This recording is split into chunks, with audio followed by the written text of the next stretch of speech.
దానికంటే నేను మీ వాడిని అని చెప్పుకోవడానికి ఇక్కడికి వచ్చిన అనే విషయాన్ని మీ అందరికీ తెలియజేస్తున్నాను. ఎందుకంటే I'm the product of the social welfare. నేను నా సతీమణితో పాటు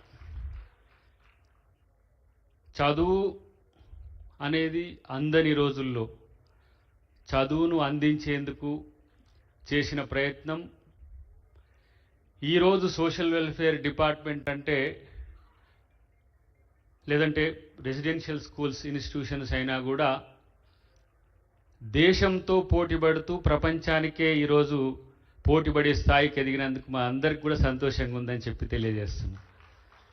రేపటి రోజున మీ లక్ష్యం ప్రపంచం అవుతుందనేది మాత్రం నేను చెప్పగలను. నేను మన సావనీరులో చూసిన చాలామంది విద్యార్థులు మీరు చేస్తున్న స్పోర్ట్స్ కానీ అథ్లెట్స్ కానీ మీరు సాధిస్తున్న మెడల్స్ కనుక చూస్తే ఇక మా ముఖ్యమంత్రి గారు ఇప్పుడు మన మంత్రి కాబట్టి సోషల్ వెల్ఫేర్ మినిస్టర్ కాబట్టి ఆయన ఆలోచన ఆయన రాకముందే చెప్తే మీకు కూడా అర్థమవుతుంది.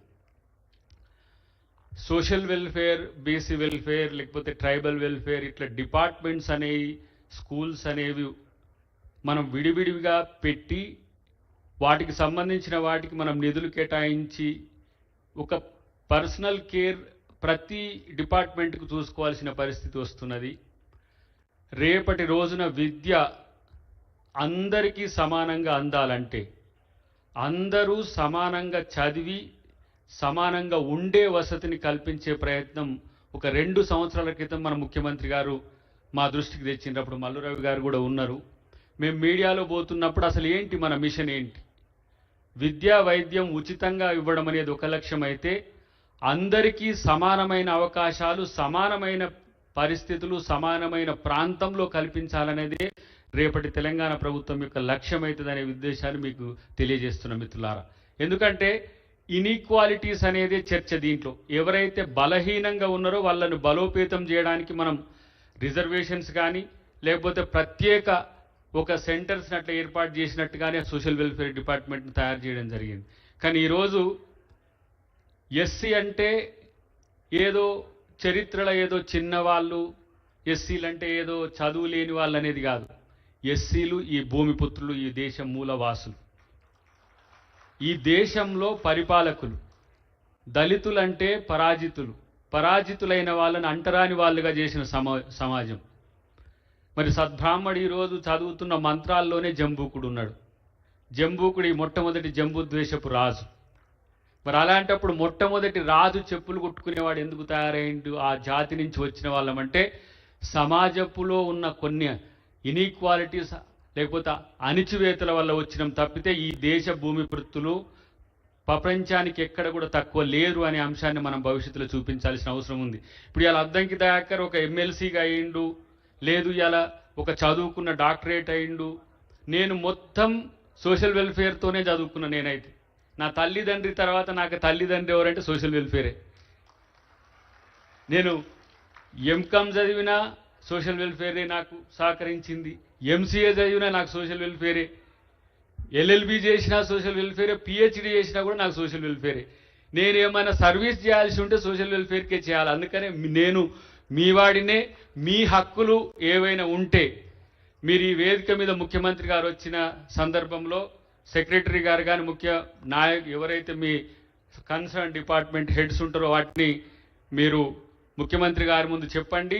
వాటిని సాధించడానికి నాతో పాటు ఈ వేదిక మీద ఉన్న అందరం కూడా ముఖ్యమంత్రి గారిని మేము వేడుకుంటామని చెప్పి తెలియజేస్తున్నాం. ఎందుకంటే ఆయనకు స్పెసిఫిక్గా ఇంట్రెస్ట్ ఉంటుంది ఎస్సీ కానీ ఎస్టీ కానీ బీసీ మీద. ఎందుకంటే ఈ దళిత గిరిజన దండోరా అని మొట్టమొదటిగా తను పిసిసి ప్రెసిడెంట్ అయిన తర్వాత వాటిని ఎంచుకోవడం వెనుక ఏంటంటే గతంలో ఉన్న నాయకుడు ఈ రాష్ట్రానికి మొట్టమొదటి ముఖ్యమంత్రి దళితున్నే చేస్తా అని తనే ముఖ్యమంత్రి అయిన పరిస్థితిని చూసిన తర్వాత దళిత గిరిజన సామాజిక వర్గాల్లో ఒక అన్రెస్ట్ ఉండే.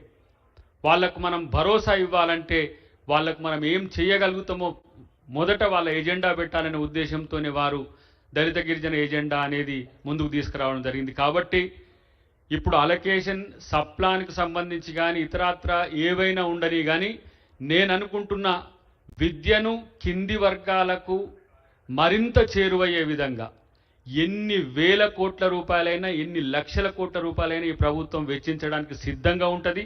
దానికి సంబంధించి మీరు ప్రణాళికలు తయారు చేస్తే మరింత బాగుంటుంది. ఎందుకంటే నేను కొన్ని అంశాలను దాంట్లో గమనిస్తుంటే ఇంకా మీకు ఈ దేశంలోనే కాదు ప్రపంచ స్థాయి ఇన్స్టిట్యూషన్స్లో ఏ అవస్థాపన సౌకర్యాలు ఉన్నాయో మన రెసిడెన్షియల్ వాటర్లో అవి కావాలని మీరు డిమాండ్ చేయండి.